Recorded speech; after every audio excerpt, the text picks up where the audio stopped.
The Hindu में एक important news आई थी जहाँ पे ये मेंशन किया गया है कि सिर्फ केंद्र सरकार के पास the centre alone can not determine fake news, ये एडिटर्स गिल्ड फाउंडेशन ने कहा।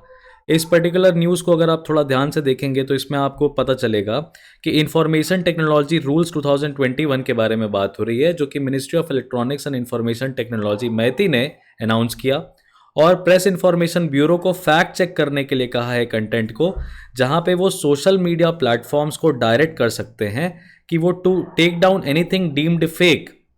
तो एडिटर्स गिल्ड का ये कहना है कि सिर्फ केंद्र सरकार के पास ये पावर नहीं होनी चाहिए और उनको बेसिकली कंसल्टेशन करना चाहिए प्रेस बॉडीज़ के साथ, मीडिया ऑर्गेनाइजेशंस के साथ और बाकी स्टेक होल्डर्स के साथ, जाकि इस रेगुलेटरी फ्रेमवर्क को इम्प्लीमेंट कराने में हेल्प कर सकें, क्योंकि अल्टीमेटली बात प्रेस फ्रीडम की यहाँ पे हो रही है। तो फर्दर हम इसके ऊपर कुछ बेसिक फैक्ट्स को चेक करेंगे यहाँ पे और अपने डिस्कशन को ख़त्म करेंगे बहुत ही शॉर्ट में। Information technology intermediary guidelines and digital media ethics rules की बात हो रही है।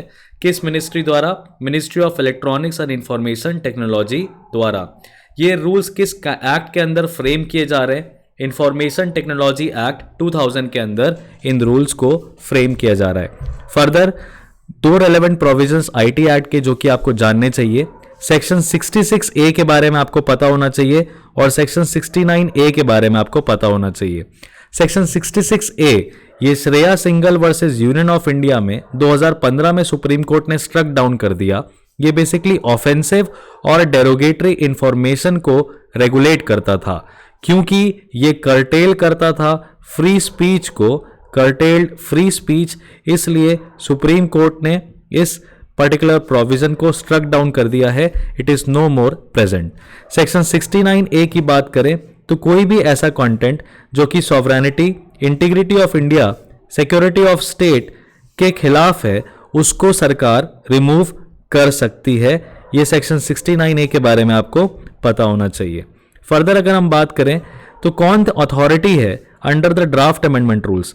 इस अमेंडमेंट रूल के अंदर किसको अथॉरिटी बनाया गया जो कि फॉल्स, फेक या अनट्रू इंफॉर्मेशन को स्ट्रक डाउन कर सके? याद रखिएगा, the authority is press information bureau. Authority is press information bureau. कौन कौन से ऑनलाइन एप्स इसके अंडर कवर्ड हैं? तो ऑनलाइन एप्स जो इसके अंडर कवर्ड हैं उनको कहा गया significant social media intermediaries, SSMI, significant social media intermediaries. कितना टाइम पीरियड दिया गया है इन सोशल मीडिया इंटरमीडियरीज को ताकि वो इस ड्राफ्ट रेगुलेशन के साथ कंप्लायंस शो कर सकें? 3 महीने का समय दिया गया है। भारत सरकार ने इनको 3 महीने का समय दिया है। और social media intermediaries, significant social media intermediaries क्या होते हैं?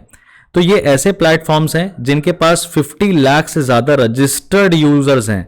याद रखिएगा, registered users is the catch. और इनको ड्यू डिलिजेंस ऑब्जर्व करना है। They have to observe due diligence. Due diligence क्या है? बेसिकली इनको 3 लेवल के ऑफिसर्स अपॉइंट करने हैं। Chief compliance officer, grievance redressal officer, nodal person for coordination with the law enforcement agency. इन तीनों ऑफिसर का काम क्या रहेगा? भारत सरकार के लॉ एनफोर्समेंट एजेंसीज के साथ ये कोऑर्डिनेशन शो कर सकें। साथ ही साथ इनको मंथली कंप्लायंस रिपोर्ट अपनी भी शो करनी रहेगी, जहां पे ये बताएंगे कि कितनी कंप्लेंट्स इनके पास आई और इन्होंने उसके ऊपर क्या एक्शन लिया, किस तरह की इलीगल और अनलॉफुल इंफॉर्मेशन को इन्होंने रिमूव किया। फर्दर सोशल मीडिया इंटरमीडियरीज जिनमें इंस्टेंट मैसेजिंग की सर्विस है ना, जिन एप्स के अंदर आप तुरंत फटाफट मैसेज कर सकते हो, उनको बेसिकली भारत सरकार को पूछे जाने पे बताना है कि फर्स्ट ओरिजिनेटर ऑफ इंफॉर्मेशन कौन था, यानी सबसे पहली बार वो मैसेज किसने भेजा था, वो भी आइडेंटिफाई कराना पड़ेगा। किनको? वो एप्स को जिनमें इंस्टेंट मैसेजिंग की सर्विस है। लेकिन ये जनरली नहीं कर सकते। इसके लिए आपको एक ऑर्डर चाहिए, कोर्ट का आदेश चाहिए, एक ऐसा कोर्ट जिसके पास कॉम्पिटेंट जुरिस्डिक्शन है, जो कि ये आदेश देगा। Section 69 of the IT act 2000 के अंदर एक कोर्ट आदेश देगा, तब ये सोशल मीडिया इंटरमीडियरी वाले जो ऐप हैं ये फर्स्ट ओरिजिनेटर ऑफ इंफॉर्मेशन का नाम बाहर करेंगे। ठीक है, तो इसका ऑर्डर यानी कि ये कोर्ट का ऑर्डर किस तरीके से आम आदमी को अफेक्ट कर सकता है?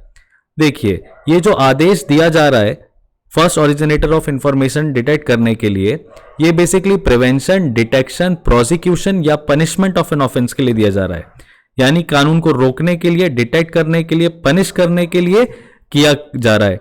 और किस तरह के ऑफेंसेस? ऐसे ऑफेंसेस जो public order, sovereignty of integrity of India, security of the state या friendly relations with foreign states को अगर अफेक्ट कर रहे हैं, या ऐसा कोई भी कंटेंट, ऐसी कोई भी स्पीच, तो इनको बेसिकली क्या बताया जाएगा? फर्स्ट ओरिजिनेटर ऑफ इंफॉर्मेशन देना पड़ जाएगा कि पहली बार ये सूचना किसने शेयर करी।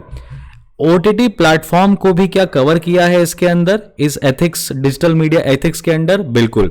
इंफॉर्मेशन एंड ब्रॉडकास्टिंग मिनिस्ट्री के अंडर ओटीटी प्लेटफॉर्म्स आते हैं, तो इसके अंदर जो सेक्रेटरी हैं, जो सचिव है इंफॉर्मेशन एंड ब्रॉडकास्टिंग मिनिस्ट्री के, उनको भी ये पावर दे दी गई है बेसिकली कि वो इस पर्टिकुलर रूल्स को एनफोर्स करा सकते हैं।